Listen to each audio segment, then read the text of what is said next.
අම්මේ රසම රසයි. KFC chicken කන්න හැමෝම කැමතිනේ. කන්න ආස නැහැ කියන කෙනෙක් කවුරුත්ම නැහැ.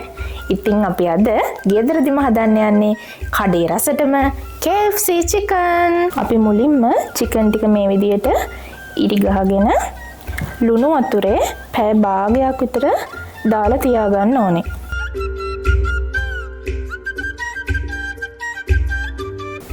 දැන් අපි චිකන් ටික සීසන් කරගන්න මිශ්‍රණය හදාගන්න යන්නේ. මිරිස් මේස හැඳි දෙකක් විතර එකතු කරගන්න, ලුණු අවශ්‍ය ප්‍රමාණයට, ගම්බිරිස් කුඩු කන රසසැර අනුව. දැන් අපිට මේකට ඕනේ ඉඟුරු සුදු ලුණු කොටලා ගන්න. අපි දැන් ඒක කොටාගෙන ඉමු. දැන් හිතේ තියෙන පරණ තරහ මතක් කරගෙන ඉඟුරු සුදු ලුණු ටික හොඳට චොප් කරගන්න. දැන් අපි කොටා ගනිපු ඉඟුරු සුදු ලුණු ටික මේකටම එකතු කරගන්නවා. දැන් විනාගිරි මේස හැඳි දෙකක් විතර එකතු කරලා අපි මේ මිශ්‍රණය හොඳට මික්ස් කරගන්න ඕන. විනාගිරි මේස හැඳි දෙක දැම්මට පස්සේ අපි වතුර පොඩි ප්‍රමාණයක් එකතු කර මෙන්න මේ පදම එනකන් අපේ චිකන් සීසනින් බැටර් එක හදා ගන්න ඕනේ. මේ තියෙන අපි මුලින් ලුණු වතුරට දාගන්නපු චිකන් ටික අපි දැන් ඒ ටික හොඳට තෙතමාතු කරගෙන අරගෙන තියෙන්නේ. දැන් අපි චිකන් ටික සීසන් කරගන්න තියෙන්නේ. මේ විදියට අපි හොඳට චිකන් එක ඇතුළටත් යන විදියට චිකන් ටික දවට ගන්න ඕනේ.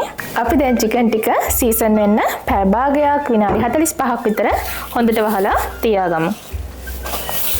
ඊළඟට අපිට චිකන් ටික දවට ගන්න මිශ්‍රණය හදාගන්න තියෙන්නේ. ඒකට මේ වගේ පාන් පිටි කප් දෙකක් විතර එකතු කරගන්නවා.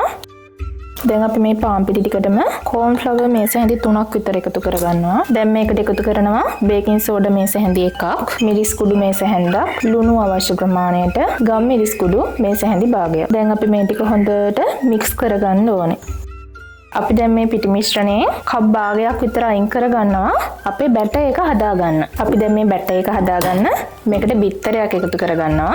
දැන් අපි මේක හොඳට බීට් කරගන්න ඕනේ. වතුර පුංචි ප්‍රමාණයක් එකතු කරගන්න. දැන් මේ ටික හොඳට මික්ස් වුණාට පස්සේ ආපහු වතුර එකතු කර මේක දියාණු මිශ්‍රණයක් විදිහට තමයි හදාගන්න ඕනේ. හරි, දැන් අපේ බැටර් එකත් රෙඩි. දැන් අපි විනාඩි 40ක් චිකන් ටික සීසන් කරගෙන ඉවරයි. අපි දැන් තියෙන මේක බැටර් එකේ දවට ගන්න. අපි දැන් මේ විදිහට චිකන් එක අරගෙන පාන් පිටි මිශ්‍රණේ හොඳට දවට ගන්න ඕනේ. අම්මේ ඔයා තාම හදනවද? ඉක්මනට හදලා දෙන්නකෝ. දැන් මේ විදිහට වැඩි පාන් පිටි ප්‍රමාණය හැලෙන්න හොඳට ගසලා ඊට පස්සේ අපේ මේ බැටර් එකේ දවට ගන්නවා. දැන් ආයෙත් අපේ මේ පාන් පිටි මිශ්‍රණයට දාගෙන හොඳට පාන් පිටි දවට ගන්න ඕනේ. දැන් හරි. දැන් ආයෙත් වැඩි පාන් පිටි ප්‍රමාණය මේ විදිහට හලලා අපි මේක ගැඹුරු තෙලේ දැන් බැද ගන්න තමයි තියෙන්නේ. දැන් අපි ගැඹුරු තෙලේ මේ චිකන් ටික රන් ඔන් පාට වෙනකම් බැද ගන්න ඕනේ.